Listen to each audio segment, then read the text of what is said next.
Olá, boa tarde a todos. É com imensa alegria que estamos aqui nessa tarde de sábado para falarmos um pouco sobre culinária e a literatura brasileira. E para a gente poder falar um pouquinho desse tema tão apetitoso logo depois do almoço, né? Nós temos aqui dois convidados muito especiais. Eu vou pedir para cada um de vocês se apresentarem brevemente. Sem ainda começar a dizer por onde vocês se enveredaram para chegar nesse caminho da culinária, tá bom? Boa tarde a todos. Meu nome é Fernanda Araújo. Eu trabalho no ramo de gastronomia.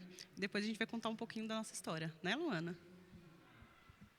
Boa tarde, meu nome é Rodrigo Bernardi. Eu sou formado em gastronomia e hoje eu estou como presidente do Instituto IT, aqui de Itabira.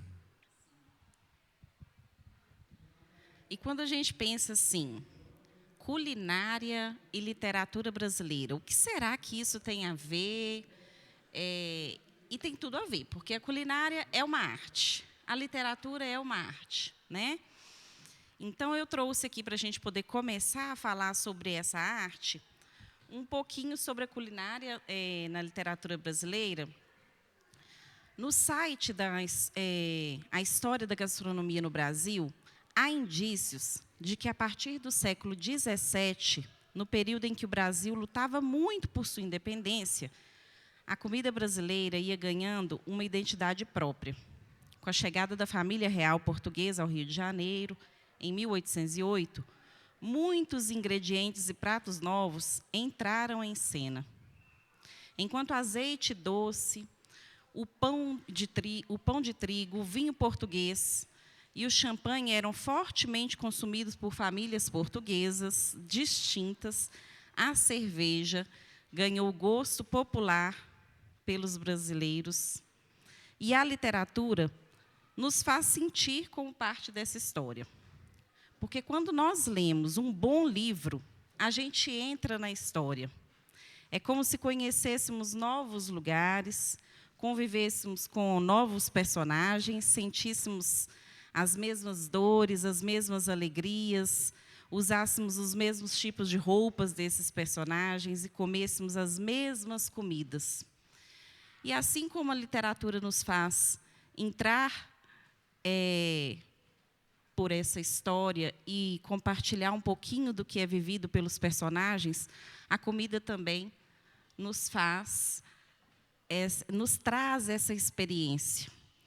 E falando em experiência, eu gostaria que vocês então contassem para a gente um pouco sobre a experiência de vocês, enquanto ainda não estavam enveredados aí pelo caminho da culinária, e que influência vocês receberam familiar para que vocês começassem então essa descoberta e esse trabalho que vocês desenvolvem hoje.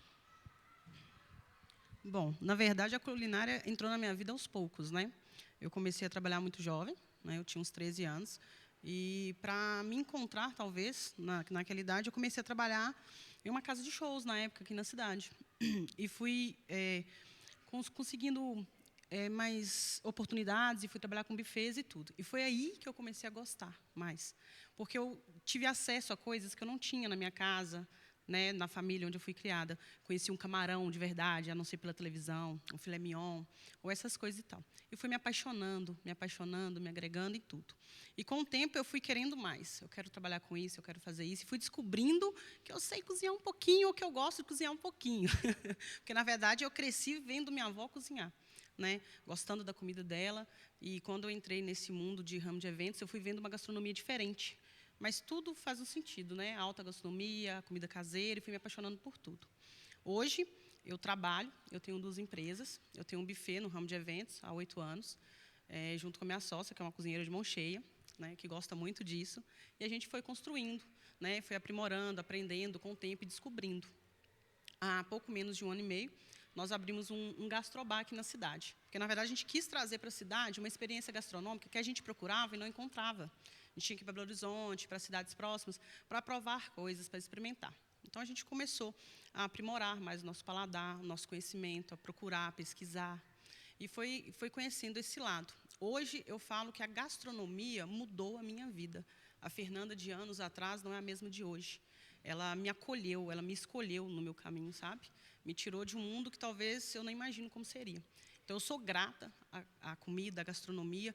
E tem coisa mais gostosa do que a gente falar de comida. Todo mundo é feliz comendo, todo mundo gosta de comer. Todo mundo fala, o que você mais gosta de fazer na vida? Eu gosto de comer. Comer é bom, ler é bom. Então, eu acho que a gastronomia me salvou. E hoje eu sou uma pessoa muito feliz e muito grata por tudo que eu conquistei e por tudo que eu tenho a conquistar no futuro, se Deus quiser.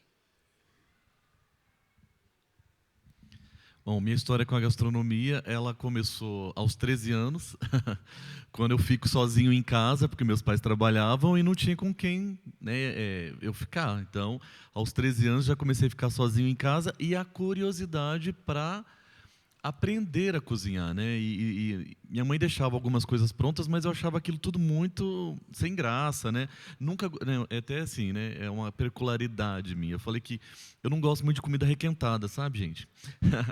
Então eu sempre queria ter comida nova. Daí essa curiosidade ligava para minha mãe e falava: mãe, como que faz um arroz? Mãe, como que faz um feijão, né? Nunca tive medo da panela de pressão.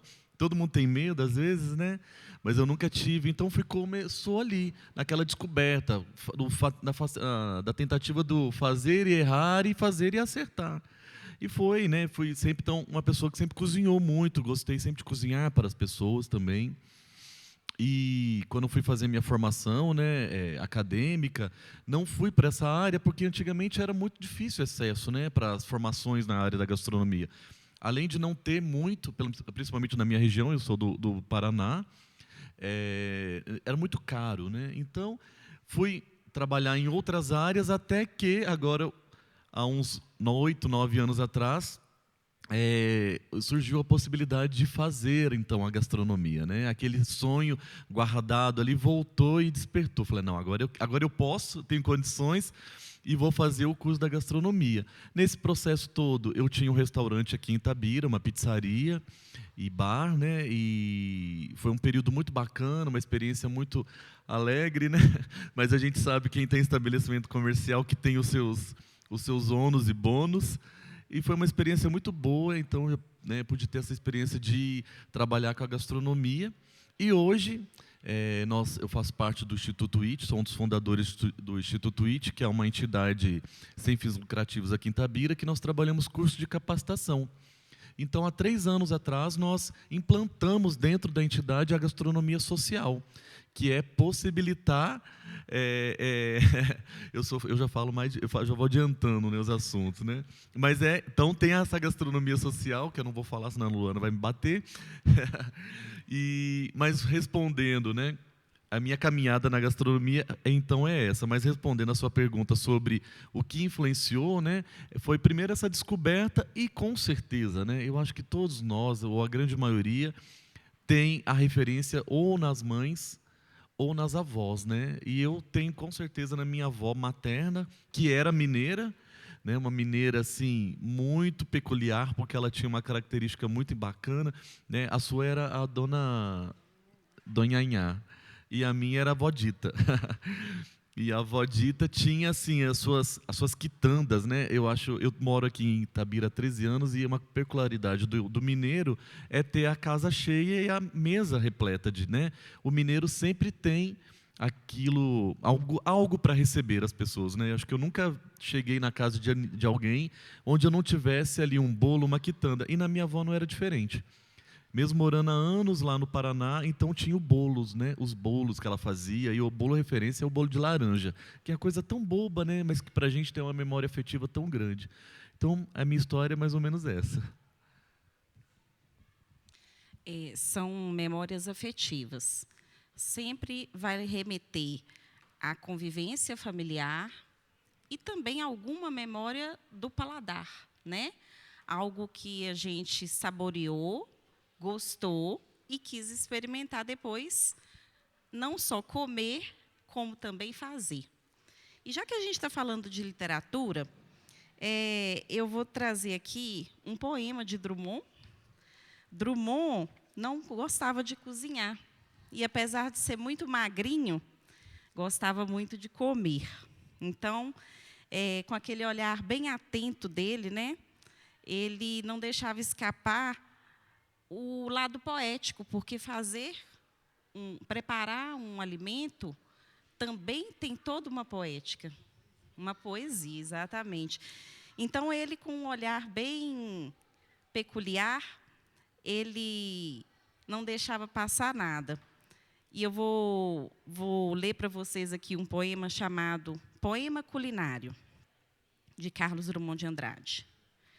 No croquete de galinha, a cebola batidinha com 2 folhas de louro vale mais que um tesouro. Também 2 dentes de alho nunca serão espantalho, ao contrário. E 3 tomates, em vez de causar deslates, sem peles e sem sementes, são ajudas pertinentes. Ao lado do sal, da salsa, a receita nunca é falsa. Todos boiam na manteiga de natural doce meiga. E para maior deleite, 1,5 copo de leite. Ah, me esqueci, 3 ovos bem graúdos e bem novos. Junto à farinha de rosca, espante logo a mosca. Mais a pitada de óleo, sem se manchar o linóleo. E mais farinha de trigo. Ai, meu Deus, deixa comigo. Deixa comigo, porque Drummond realmente ele era bem guloso. E aí eu gostaria que vocês dissessem um pouquinho sobre... Vocês falaram dessa... O Rodrigo comentou aqui, né? Ficava sozinho em casa, então começou a experimentar essas receitas. Mesmo sozinho, ligava para a mãe, como que faz isso? Como que faz aquilo? E aos poucos foi se ousando experimentar outras receitas. Eu gostaria que vocês dissessem se vocês têm de memória alguma receita de família, porque os cadernos de receita, que antigamente eram muito comuns nas famílias, eram passados, inclusive, de geração em geração, eles são um tesouro. Muitas famílias têm esses cadernos até hoje. Isso também é literatura, né? Se vocês trazem com vocês, além dessa memória afetiva de alguém que fazia algo muito gostoso, alguma receita de predileção? Ô, Luana, na verdade, existe uma receita que ela é mineiríssima, né? Todos nós amamos, mas que ela, só de pensar eu sinto o cheirinho, e eu sinto o cheirinho da minha avó, que é a costelinha com quiabo. É a coisa que eu mais amo comer na vida, assim. E toda vez que eu como uma boa mesmo, uma gostosa, caseira, eu falo, nossa, eu senti o gosto da comida da minha avó, pelo menos aquela lembrança boa. Mas tem uma coisa muito simples também, que eu amava quando eu era pequena. Todo domingo a gente ia para a roça. Eles faziam uma coisa que quem tem roça, essas coisas, família, fogão a lenha, gostam muito. Minha bisavó, ela pegava, fazia almoço, aí de tarde ela fazia café. Café plantado e coado lá na roça, moído tudo. Ela pegava pão de sal do café da manhã, à tarde, pegava banha, colocava na chapa quente do fogão a lenha e passava e fritava o pão para a gente. Era uma coisa simples, mas simples que eu nunca mais consegui comer igual. Mas uma coisa tão simples, que foi uma coisa da minha avó que foi passada de geração. Meu avô comia que nem criança, minha mãe comia que nem criança, eu comia que nem criança, e meus primos, e infelizmente meus irmãos, não tiveram essa oportunidade. Mas é uma saudade que eu tenho, uma memória afetiva. É uma coisa também muito mineira, né? Muito nossa. Mas a costelinha com quiabo, com certeza, é a minha maior memória afetiva. Minha avó fazia várias receitas, coisas que só ela fazia, mas tem uma coisa que mexe comigo, que me toca, que eu estou até sentindo a falta dela, que agora, com certeza, é esse prato. Não tem igual, ninguém consegue fazer igual dela. E quando eu como, eu fico muito emocionada, muito mesmo. Uma receita afetiva, né? Fora o bolo de laranja que eu falei agora, que esse era muito característico, né, da minha avó. Mas esses livros, né, que você falou, esses cadernos, né, é engraçado, você falou aí, eu comecei a pensar.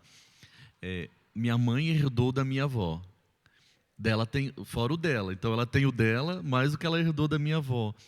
E eu já falei que eu quero esse também, né? Falei, então, a herança, já guarda esses cadernos aí, porque eu quero esses 2 cadernos também.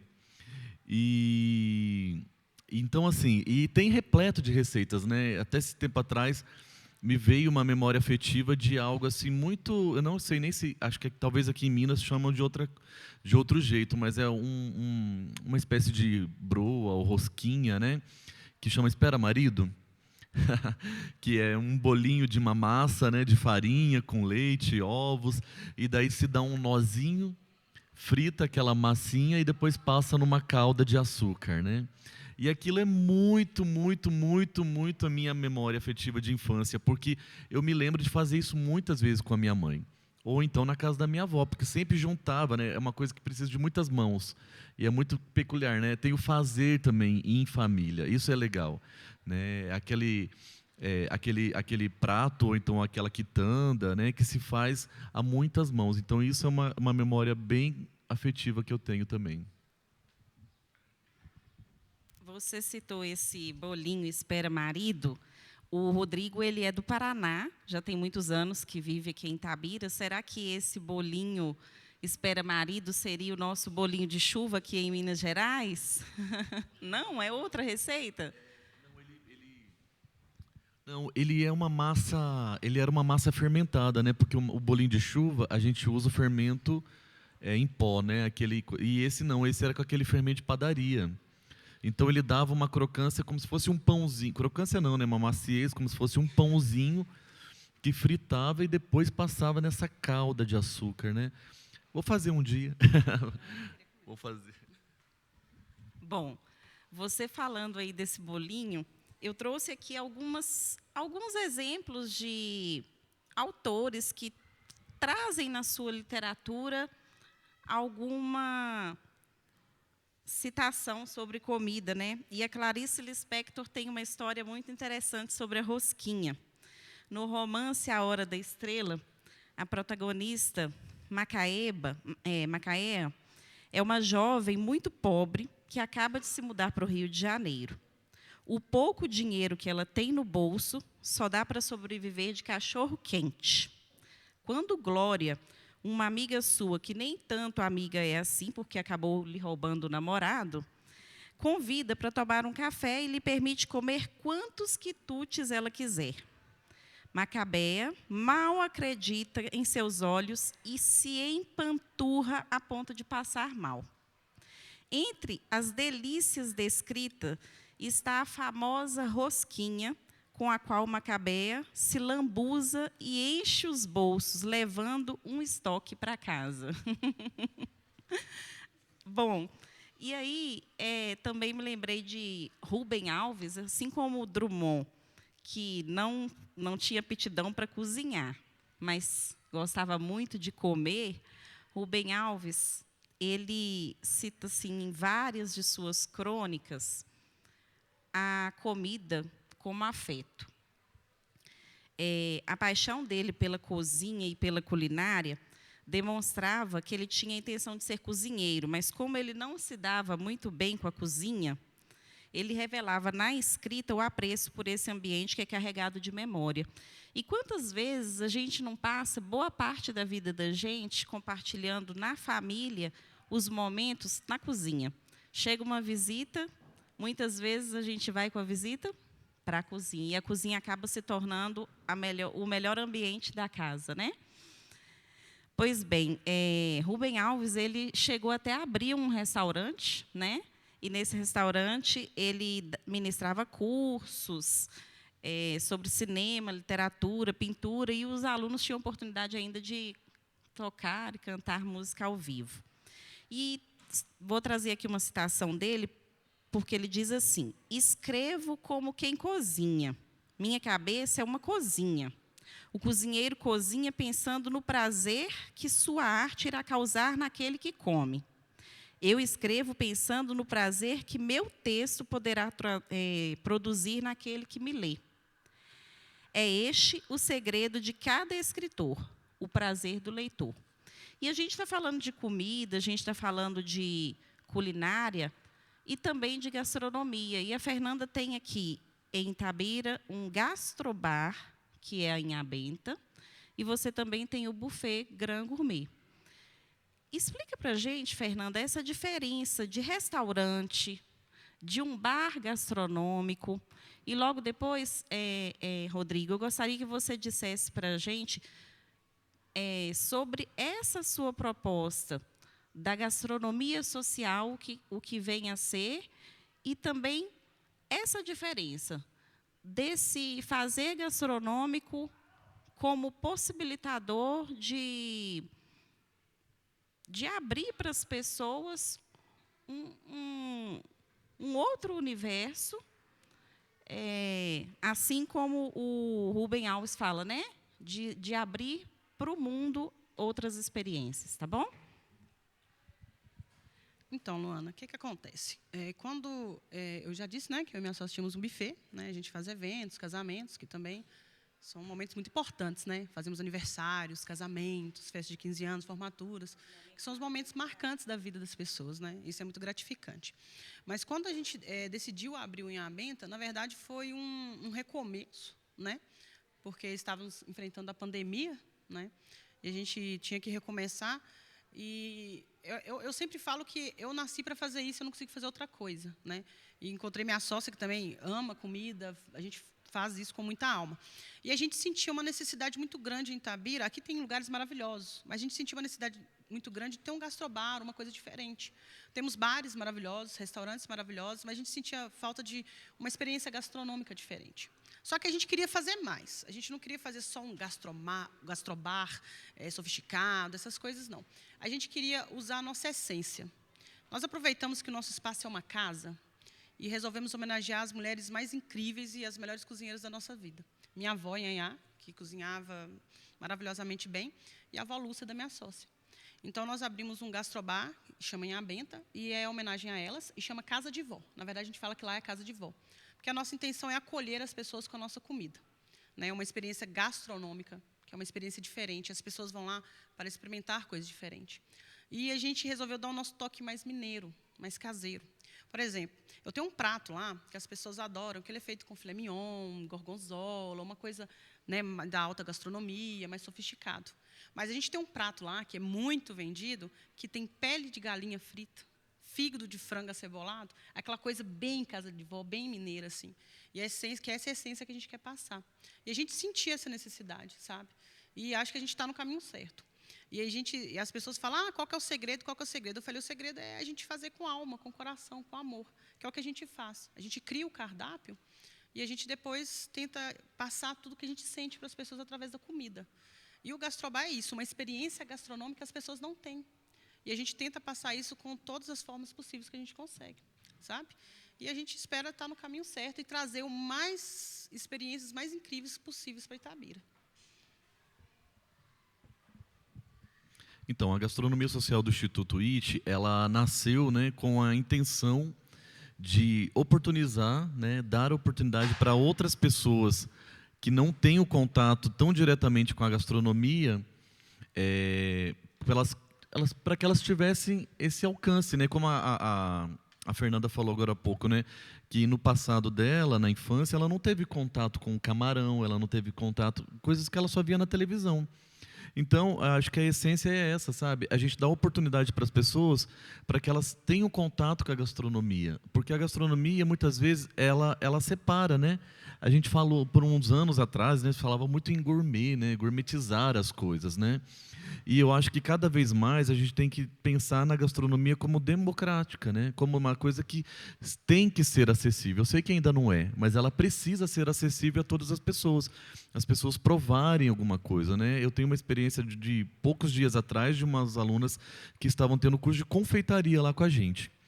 E em determinado momento, num bolo, as alunas, uma delas falou assim: gente, que delícia essa pasta americana, né? Que é aquela pasta que cobre os bolos confeitados, aqueles bolos esculturais. Eu falei assim: você gostou? Ela falou: nunca tinha comido. Aquilo me chocou de uma maneira tão grande, porque é uma coisa que para nós é tão comum, né? Você vai ali na padaria, na confeitaria, você compra, você come no aniversário, né? Que vocês fazem tanto lá. E eu falei, poxa vida, uma pessoa que nunca tinha comido uma pasta americana. E às vezes a gente não dá nem valor, né? Então é isso. Então a gente proporciona essa aproximação da gastronomia com as pessoas em vulnerabilidade social. Então a gente tem uns cursos, né, que acontecem ali de capacitação para a geração de renda, para a empregabilidade, né, para gerar essa empregabilidade. Então, hoje nós temos a Gastronomia Social Júnior, onde nós capacitamos adolescentes de 15 a 17 anos para o mercado da gastronomia, né, para o mercado, para ser inseridos no mercado mesmo como primeiro emprego. Então, eles têm aulas de várias áreas da gastronomia, claro, uma introdução, mas eles já saem capacitados para isso. Nós estamos tendo esse curso de confeitaria face e venda, que a intenção sempre é essa, aprender e vender, para que as pessoas gerem renda, né? E ninguém fica sem comer. Né? Todo mundo aí na pandemia descobriu alguma aptidão culinária, né? Porque todo mundo foi cozinhar. E a gente sempre tem esse contato com alguém na rua ou alguém numa empresa que vem, compra um bombom na minha mão, compra um bolinho, alguma coisa nesse sentido. E às vezes você compra, mesmo sem querer comer, para ajudar. E talvez nesse comprar você fala assim, poxa, que gostoso, e vira freguês, né? Então ali a gente tem as aulas do Face e Venda também ali na gastronomia, com essa intenção de oportunizar as pessoas esse contato com a gastronomia, para que elas gerem renda, para que elas saem, né, da vulnerabilidade através da gastronomia, né? O nosso lema lá é que a gastronomia é uma ferramenta de transformação social. É isso aqui que está confirmado, porque a Fernanda acabou de falar isso, que a gastronomia transformou a vida dela, e é isso que a gente quer lá na gastronomia, que ela transforme vidas através da comida, da culinária. Vocês citaram aí a pandemia, que foi um desafio para todos nós, né? Todos nós temos a parte bem dolorida, bem sofrida desse período, mas vocês também souberam fazer do limão a limonada. Conta para a gente, tanto você, Fernanda, quanto você, Rodrigo, sobre o que vocês conseguiram tirar de bom dessa pandemia, quando, por exemplo, vocês lá no Instituto IT, que trabalhavam com oficinas, tiveram que parar com a oficina de costura, por exemplo, tiveram que parar com tudo, e um pouquinho da cozinha que vocês tiveram que fazer internamente, e do seu empreendimento que realmente se fortaleceu nesse período da pandemia. Bom, na verdade, quando entrou a pandemia, a gente entrou em desespero, né? O mundo todo. E como a gente tinha um buffet na época, os eventos foram parados. Tivemos que ver nossos funcionários em casa, a gente em casa, sem saber o que fazer. Chegou um tempo que a minha sócia falou, a gente precisa fazer alguma coisa. E a gente aderiu o delivery. Mas a gente não ia aderir o delivery do que a gente fazia. Nós duas pegamos um prato que a gente comia muito, mas aqui em Itabira a gente não tinha costume, as pessoas não tinham costume, que era uma panhoca, que era um filé mignon com gorgonzola no pão, tábuas de frios. E começamos a vender, e o negócio fez um sucesso, né? A gente vendia muito, ficamos conhecidos por conta desse prato, né? Vendemos bastante, e foi nessa época que esse prato nos inspirou no Inhabenta. Além de toda a história que a gente queria, toda a história que eu falei, tudo que a gente pensou, é o prato hoje mais vendido, porque as pessoas chegam lá, eu quero experimentar a panhoca, que eu comi na pandemia, que você fazia delivery, e afim. Ele tem um outro nome lá, mas é o mesmo prato. E ele nos abriu caminhos. E o engraçado é que o Inhabenta não só salvou nós duas, como muitas pessoas, porque todos os nossos funcionários estavam desempregados, mães de família, pais de famílias, que conseguiram emprego, conseguiram se restabelecer trabalhando. É igual o Rodrigo falou, ninguém fica sem comer, as pessoas precisam de comida. E foi aos pouquinhos que a gente foi, né, trabalhando da forma que dava, com a pandemia, estabelecendo, seguindo as regras e conquistando o espaço, mas sempre levando comida. E as pessoas estavam com fome de muita coisa. E tentar levar pelo menos uma comida boa, uma comida que confortasse o coração, a alma, depois de tudo que a gente estava passando, eu acho que alegrou a vida de todo mundo um pouquinho, sabe? E a gente tem uma gratidão enorme. A pandemia, né, fez muito mal, causou muita dor, mas a gente soube lidar de uma forma faminta e saber sair dessa situação toda com sabedoria e com muita calma, graças a Deus. Então, na pandemia, nós estávamos começando a gastronomia, né? Nós inauguramos ela em 2019 e 3 meses depois veio a pandemia, né? 4 meses depois. E então ali nós nos vimos numa situação assim, que parou tudo, os cursos, Foi quando a gente, né, todo mundo estava precisando da máscara, né, então nós montamos uma frente de trabalho, que a gente depois nomeou de Fábrica Social, onde nós produzimos as máscaras, né, de uso social e as máscaras hospitalares, e para serem distribuídas, vendidas, né, e atender às demandas da Secretaria de Saúde aqui do nosso município. E nesse tempo nós precisávamos alimentar também as pessoas, né, a equipe toda que trabalhava ali.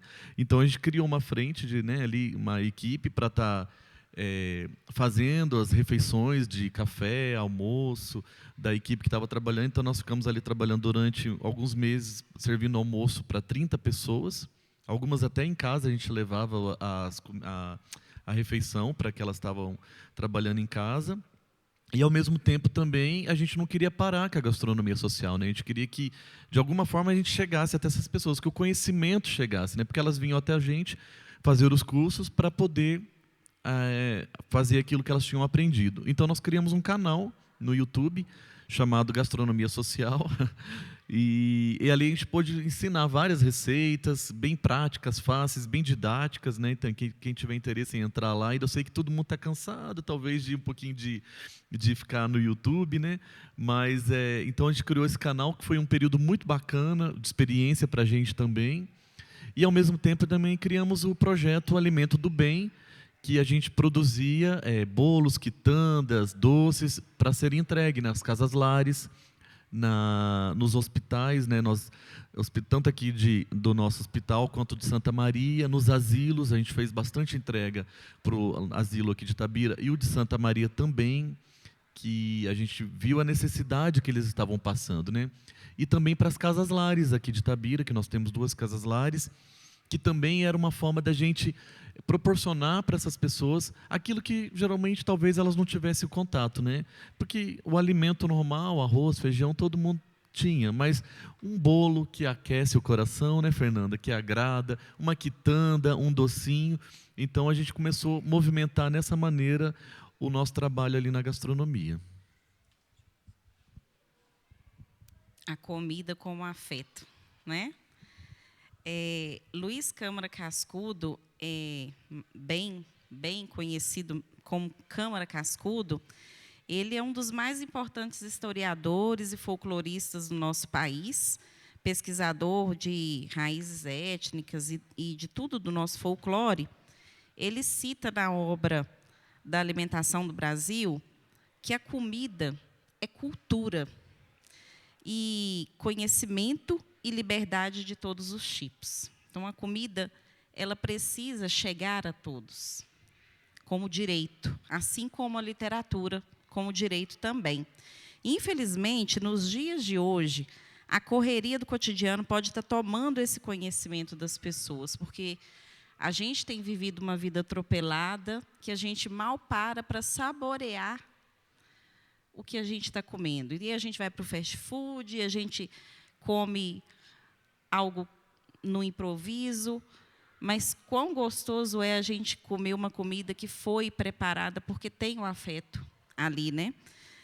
Rodrigo, você comentou desse canal no YouTube que vocês criaram na pandemia, e no início a proposta era bem essa, de levar um pouco da receita, um pouco de ensinar a fazer essas comidas com a literatura também.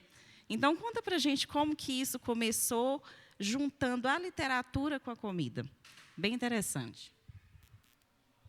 Então, no início, a ideia era fazer um canal que misturasse literatura, gastronomia, e então a gente começou a pensar de que forma a gente podia fazer isso, né? E como você falou, né, os livros, né, da literatura brasileira e também a literatura estrangeira tem inúmeros, porque a comida sempre está, sempre está envolvida. Todo mundo tem uma história com a comida e as histórias vão para os livros, né?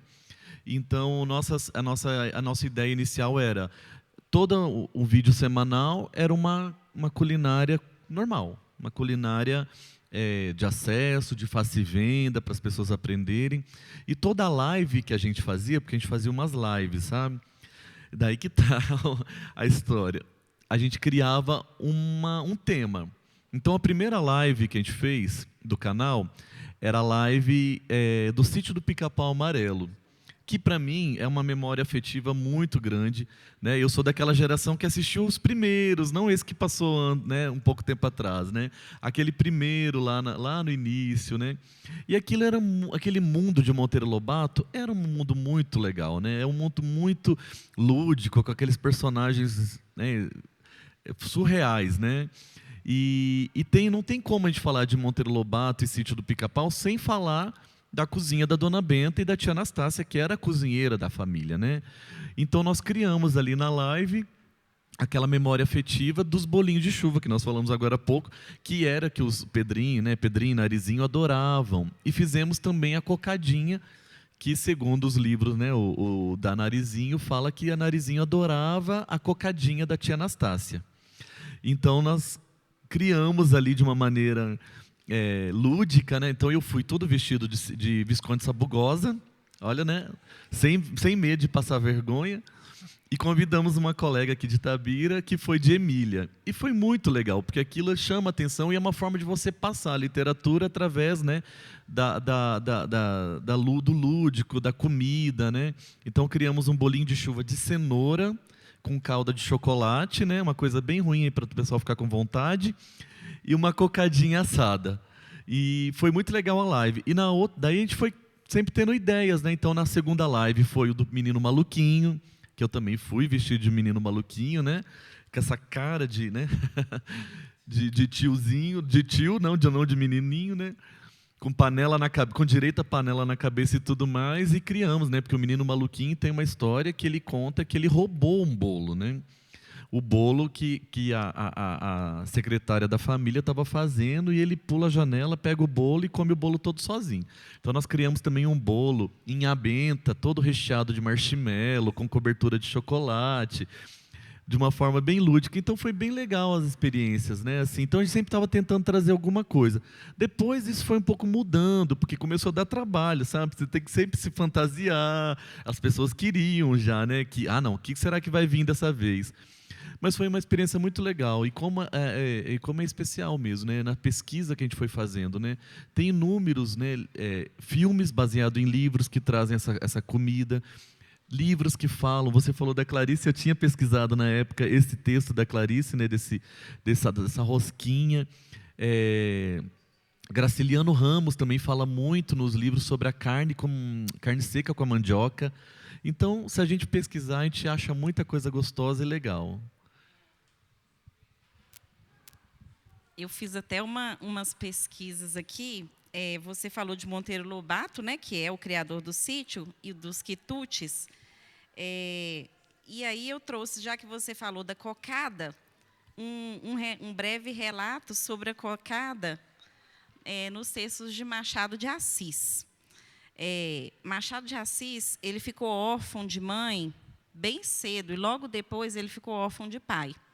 Então, ele cresceu sobre os cuidados da madrasta, que era uma doceira que o ajudava vendendo, e ele acabava ajudando essa madrasta vendendo doces na rua, nas portas dos colégios, que ele não podia frequentar, né?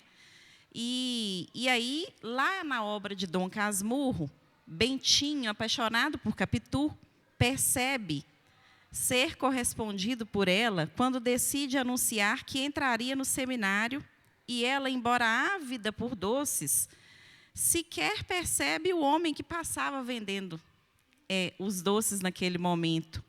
E, nesse momento, então, ele percebe que ela havia se apaixonado. Capitu estava triste com a notícia de que Bentinho iria embora. E aí eu trouxe um trechinho aqui para ler para vocês.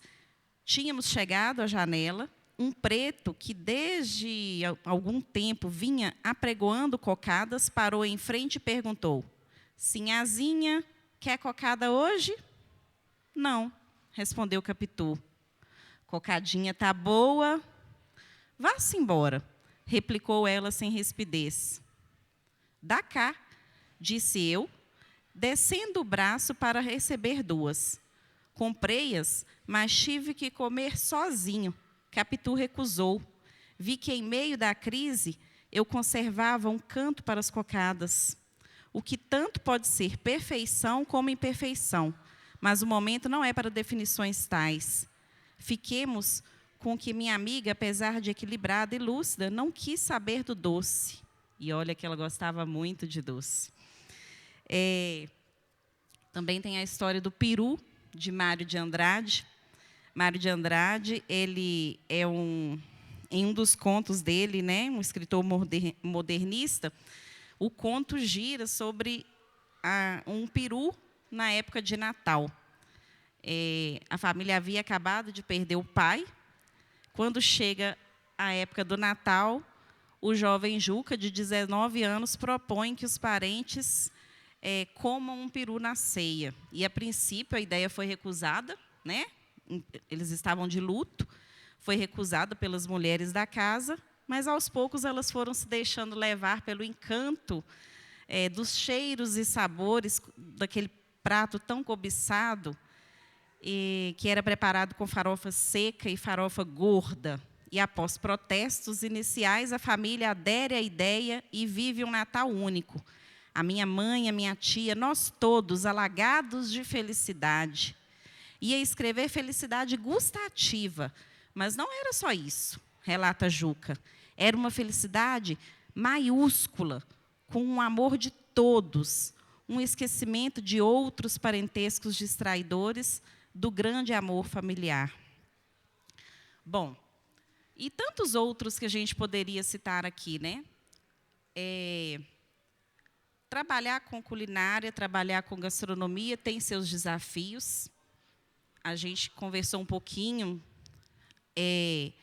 Eu gostaria que vocês dissessem sobre esses desafios que vocês encontram hoje no empreendimento que vocês têm. E, logo em seguida, que vocês já falassem de projetos. Quais projetos vocês têm aí para a cidade? O que vem de notícia boa pela frente? Desafio a gente tem todo dia, né? Não é fácil. Um desafio que conversávamos, né, Rodrigo? Que é uma coisa que tenho certeza que o IT vai trazer, vai ajudar bastante nisso, é mão de obra qualificada. Na verdade, as pessoas às vezes têm medo, né? É difícil achar mão de obra para trabalhar, porque trabalhar com comida tem que ser mais do que estar disposto, né? Tem que gostar, tem que saber. E trabalhar com o público também, né? É um desafio difícil. A economia também, né? Mas, se Deus quiser, vai melhorar. Não é fácil. Mas o maior desafio mesmo é quando a gente tem medo. Se você tiver medo, você não consegue. Tem que ter coragem. Porque quando abrimos o Inha Benta, que foi durante a pandemia, né? Estávamos ainda no período, a gente teve a coragem de fazer. A gente sabe fazer comida, a gente sabe trabalhar com isso. A gente vai ter que tentar ver se vai dar certo. Perder o medo, ter coragem, porque não é fácil, né? É desafiador. Não é fácil também, não. E sabe qual que é um desafio, Luana, que eu comentei com você, que é uma coisa que eu queria falar, porque, às vezes, pode ajudar outras pessoas, né? Quando eu e minha sócia fizemos as entrevistas de emprego, a gente notou uma coisa. A maioria das pessoas que queriam trabalhar eram mulheres e a maioria eram mães, que é um assunto, assim, que é desafiador não só para a gente, mas para as pessoas também. E, para elas, é muito difícil conseguir emprego. Mas, para a gente, já é um segredo, por ser mães. Porque as pessoas perguntam, é uma pergunta, né? A gente faz essa pergunta nas entrevistas. E, às vezes, incomoda. E, engraçado que, na nossa cozinha, hoje, todas as meninas são mães. E muitas pessoas perguntam qual que é o segredo da comida boa, de tudo. E a gente fala, o segredo é que eu e minha sócia nos empenhamos, a gente estuda, a gente cria, a gente tem muito amor. Mas tem um segredinho, sim. Tem uma pitadinha de amor de mãe na hora que elas temperam tudo que vai para a mesa dos clientes. Isso aí é gratificante para a gente. E é um desafio que eu acho que as pessoas poderiam abrir mais as portas, mais o espaço, mais o coração para essas pessoas. E, às vezes, a falta de mão de obra é por isso. Tem gente que, às vezes, não vou conseguir, né? Então, que é uma coisa que está difícil aqui em Itabira, né? Espero que melhore e que mude também. Sobre projetos, nós temos, não posso falar muito ainda, mas nós estamos com um projeto muito bacana de trazer algo que a gente quer muito há muito tempo aqui, trazer uma oportunidade de pessoas experimentarem coisas novas. Nós temos 2 projetos incríveis, eu espero que dê certo, se vai dar certo, e que vai fazer uma diferença na gastronomia da cidade. E também tem um projeto que vai dar certo também, que eu e o Rodrigo já estamos conversando, né, Rodrigo? E eu falei com ele, Rodrigo, eu quero levar o meu conhecimento para o IT para as pessoas, para você e para Itabira. Então, a gente tem um projeto junto, que a gente vai, se quiser falar depois, nós vamos colocar em ação no próximo ano, e que a gente espera que faça diferença, né, nas oportunidades para as pessoas de Itabira, principalmente na nossa gastronomia, que é riquíssima, que é maravilhosa, que a gente só precisa de mais espaço, precisa de mais interesse das pessoas, que elas procuram, que elas vão, que elas experimentem, que elas confiem no trabalho, porque Itabirano tem muita gente boa de cozinha, viu? Muito lugar bom para comer. Bom, o desafio maior sempre foi e vai continuar sendo dar a oportunidade para as pessoas que não têm oportunidade de ter o contato com a gastronomia, né? Então, dar cada vez mais, dar oportunidade de crescimento, de mudança, dessa transformação, né? Nosso IT do IT é igualdade, transformação, né? Inovação. Então, é trazer essa transformação, sempre é o nosso lema, através seja da costura, né, como é o nosso trabalho lá, mas hoje nós estamos falando sobre a gastronomia, então através da gastronomia, então esse é o nosso desafio, alcançar cada vez mais pessoas periféricas, pessoas que precisam, e também, por que não, pessoas que queiram aprender, porque eu acho muito legal, o pessoal muito chega para mim e fala assim, eu vou lá fazer curso com você, porque eu não sei cozinhar nada, então a gente também quer alcançar essas pessoas, porque o cozinhar é importante, o comer, né, você falou do fast food, a gente tem que deixar um pouco os ultraprocessados, né, ultraprocessados, que fazem tão mal à nossa saúde, né? Então, cada vez mais, acessar as pessoas através dessa comidinha caseira, feita em casa. Então, vamos aprender a cozinhar. E os projetos novos, né? Nós estamos encerrando uma turminha da Gastronomia Social Júnior, agora no dia 15 de dezembro. E já estamos com as inscrições abertas para as novas turmas, para as turmas de 2023. Então, se as pessoas que estiverem nos ouvindo, quiserem participar, né, tem algum adolescente de 15 a 17 anos em casa, meninos ou meninas, as inscrições estão abertas, é só procurar lá o Instituto IT, ou então nas nossas redes sociais também já tem as informações, para que participem, porque é muito legal você trazer o adolescente, né? Eles não gostam muito que chama de adolescente, não, mas trazer esse jovem para perto da gente, né? Outro projeto novo que está por vir, que começa agora esse mês, já estão com as inscrições abertas também, o IT está com uma extensão da gastronomia social lá no bairro do Gabiroba. Então, numa parceria com a Vale e a paróquia Santo Antônio, nós estamos com um projeto lá chamado Divina Gastronomia, que é também dar oportunidade para as pessoas daquela região e moradores do entorno dessa gastronomia, do faça e venda, né, para que as pessoas possam aprender e gerar renda ali no bairro. Então, estamos com esse projeto ali também, que já está com as inscrições abertas para quem quiser participar. E, que mais? Oi? É verdade, gente, eu estou esquecendo do principal. E nós estamos aí com o primeiro festival gastronômico Sabores de Itabira, que vai acontecer dia 2, 3 e 4 de dezembro. Então vai ser um festival muito legal, muitas pessoas já estão assim, se empenhando para que esse festival aconteça. Vai acontecer ali na rua Irmãos Decaux, que é a rua da Enza, né? Mais conhecida ali como a antiga rua boêmia da cidade, né?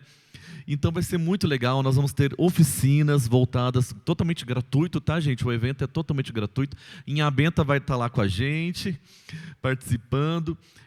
Oficinas culinárias, aula shows com chefes convidados, vão estar ali fazendo aula ao vivo para todo mundo assistir. Barracas, né, com o que há de mais legal e gostoso na culinária itabirana. Shows culturais, então vai ser muita coisa legal. Eu convido a todo mundo para estar participando com a gente ali, então, no dia 2, 3 e 4 de dezembro, nesse grande evento da gastronomia itabirana. E acho que é só. Concurso. Gente, verdade. Olha, eu estou esquecendo, né? Eu sou assim, gente, se eu não anotar, daqui a pouco a produção vai xingar eu ali. Mas e temos o concurso também, Itabira Mais Doce. Dentro do festival vai ter um concurso Itabira Mais Doce, da sobremesa mais doce de Itabira, sobremesa mais afetiva, a melhor sobremesa. Então, cozinheiros amadores que têm ali nós falamos tanto de afetividade aqui, aquela sobremesa, aquele bolo, aquela quitanda, né? Minha mãe faz um pudim maravilhoso. Escreva o pudim da sua mãe. Nós vamos estar premiando o primeiro e segundo lugar ali. E vai também ter essa questão. Não só vai ser avaliado o sabor, mas a história afetiva. Já que estamos falando de história, as histórias também vão valer ponto ali no julgamento. Então, acho que são esses os projetos. E no mais, eu não sei se nós já estamos encerrando, mas já vou falar, pessoal, segue a gente nas redes sociais que vai ficar sabendo de todas as novidades. A gente já está encerrando mesmo, e já que vem aí muita gostosura para poder encher os olhos, os ouvidos, para alimentar o corpo, a mente, a alma, né? Com tanta coisa boa para adoçar a vida, eu trouxe aqui para a gente poder encerrar 2 textos de Drummond, 2 poemas de Drummond. Vou começar com O Doce, para poder terminar, já que já vem aí um concurso sobre essas doçuras que a gente vai descobrir e saborear aqui. A boca aberta para o doce, já prelibando a gostosura, e o doce cai no chão de areia. Droga. Olhar em redor, os outros viram. A semana inteira, logo aquele doce cobiçado, a semana inteira, e pago do seu bolso. Irá deixá-lo ali, só porque os outros estão presentes, vigilantes? A mão se inclina, pega o doce, limpa-o de toda a areia e mácula do chão. Se fosse em casa, eu não pegava, não. Mas aqui no colégio, que mal há? Só Drummond, né? E aí, nós vamos encerrar com Tabuleiro, que também fala de muitas gostosuras do Drummond.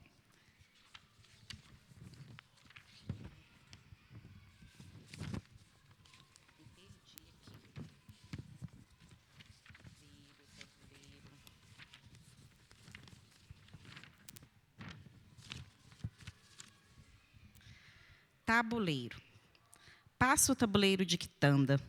É pão de queijo, é rosca, é brevidade, é broa de fubá, é bolo de feijão, é tudo que é gostoso, e eu vou comprar e eu vou comer o dia inteiro, a vida inteira, o sortimento deste tabuleiro. Vem chegando perto, alva toalha, cobre essas coisas todas que apetecem, renda e bordado sobre a minha gula, e como cheira a forno quente, a branda variedade de quitanda oculta. Corpo, suspendo o véu. Horror, que dor. Que vejo? Nada, nada vejo. Fico a olhar para o vazio descoberto. Já sei. Antes de mim, em oblíquo, arrematou as amplas coleções e vai comer o dia inteiro, a vida inteira, o sortimento deste tabuleiro. Deu fome, gente? Depois dessa conversa toda? Alguém tem uma pergunta? Então, fica aí a dica para vocês seguirem tanto a Fernanda quanto o Rodrigo nas redes sociais, em A Benta e Buffet Gran Gourmet, Instituto IT, Festival de Sabores de Itabira. Tem alguma outra rede social? Agradeço a todos, e agora nós vamos continuar saboreando todas as gostosuras que o festival tem trazido para a gente, com a programação que está lá do lado de fora. Obrigada.